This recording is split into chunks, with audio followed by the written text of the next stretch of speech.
All right, let's talk about buffers.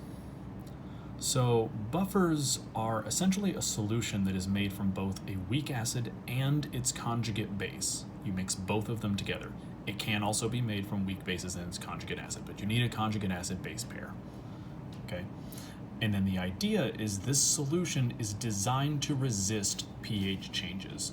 So the weak acid that you added will neutralize any base that you add to the mixture, and the conjugate base can neutralize any acid that's added. So the idea is if you have this solution, you can add acid or base and it will basically, sorry, puns, it will inherently resist changing pH because it'll neutralize one or the other.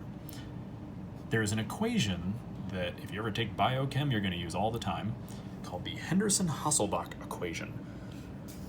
This is the acidic version. So for acids, it's pH equals pKa, which we haven't really seen before. pKa is the negative log of Ka. This little p thing in the front, like pH is the negative log of H3O+, POH is the negative log of OH minus. The p here means negative log of whatever you're talking about. So pKa is the negative log of Ka. pKb is negative log of Kb. But anyway, so the equation is the pH of your buffer will be equal to the pKa, so it's the negative log of the Ka of the acid, plus the log of the ratio of conjugate base to weak acid, because you have to have both. Okay. The second equation is essentially the exact same thing for bases. This top one comes up way more often. Okay, and I'll make another video that does an example of using this equation here in a second. Okay. But the idea is if you need a buffer to have like a pH of 4, you're going to need to pick a weak acid that has a Ka value, or a pKa, somewhere near 4. Because otherwise, you're going to have to add a lot of one of these things to adjust the pH. It's easier just to pick a pKa that's near the pH you need. Okay. There are some limits to what buffers can do, though.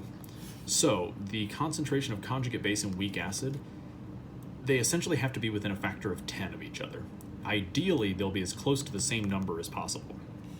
So if the weak acid's concentration is 0.5, in an ideal circumstances, the conjugate base should also be 0.5, but it could be anywhere between 0.05 and 5. It needs to be within a factor of 10, otherwise this doesn't really work as a buffer anymore. And it's only really effective within plus or minus 1 pH unit of pKa. So if your pKa is 3, you're not going to make a buffer that's anywhere you're not going to be effective outside of, what did I say? If pKa is 3, your buffer can only work within a pH range of 2 to 4. So plus or minus 1 pH unit of that.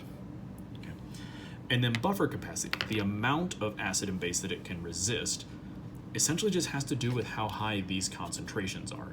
The more acid there is, the more it's going to resist base. The more base there is, the more it's going to resist acid. So if you just jack up both of these concentrations, make them really, really high, but make them both really high, but make them the same, then it's going to be able to withstand a lot of acid or base being added to your buffer.